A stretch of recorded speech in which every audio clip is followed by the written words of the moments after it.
PTI की नई हल्का बंदियों से मुतालिक दरखास्त पर समाअत। सुप्रीम कोर्ट ने इलेक्शन कमीशन को नोटिस जारी करने की इस्तदा मुस्तरद कर दी। दरखास्त को पहले नंबर लगने दें। जस्टिस एजाजुल एहसन की जानिब से कहा गया, नंबर लगने के बाद नोटिस जारी करने के मामले को देखा जाएगा। इसी हवाले से तफसीलात जानेंगे मोहसिन एजाज से। जी मोहसिन, बताइएगा। देखिए, सुप्रीम कोर्ट ऑफ पाकिस्तान में पाकिस्तान तहरीक इंसाफ की जानिब से नई हल्का बंदियों से मुतालिक दरख्वास्त पर समाअत हुई है और जस्टिस एजाजुल एहसन की सरबराही में दो रुकनी बेंच ने इस मामले की समाअत की। और आज पाकिस्तान तहरीक इंसाफ की जानिब से फैसल चौधरी एडवोकेट और फवाद चौधरी सुप्रीम कोर्ट में पेश हुए।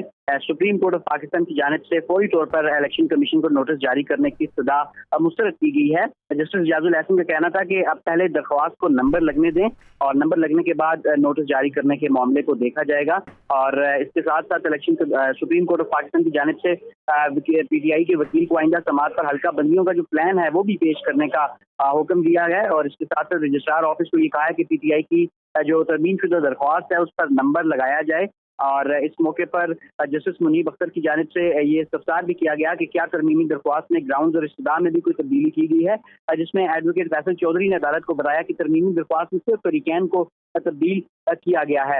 इस मौके पर उन्होंने कहा कि इलेक्शन कमीशन आर्टिकल 51 के सब क्लॉज 5 के तहत नई हल्का बंदियां शुरू कर चुका है। और इस पर जस्टिस एजाजुल एहसन ने कहा कि हल्का बंदियों के अमल का आगाज होने से क्या फ़र्क पड़ता है।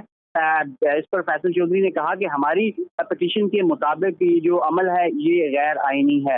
इस पर अब ये कहा गया है कि पहले दरख्वास्त को नंबर लगने से रजिस्ट्रार ऑफिस को भी हिदायत की गई है और आइंदा समाअत पर हल्का बंदियों का प्लान पेश करने का हुक्म देते हुए ये समाअत 2 हफ्ते के लिए मुलतवी कर दी गई है। अदालत की जानिब से ये कहा गया है कि आइंदा हफ्ते ये बेंच अवेलेबल नहीं होगा, तो लिहाजा इससे जो नेक्स्ट वीक होगा इसमें ये समाअत के लिए मुकर्रर करने का कहा गया है। जी, समाअत 2 हफ्ते के लिए मुलतवी कर दी गई है। बहुत शुक्रिया मोहसिन एजाज, आपने अपडेट किया।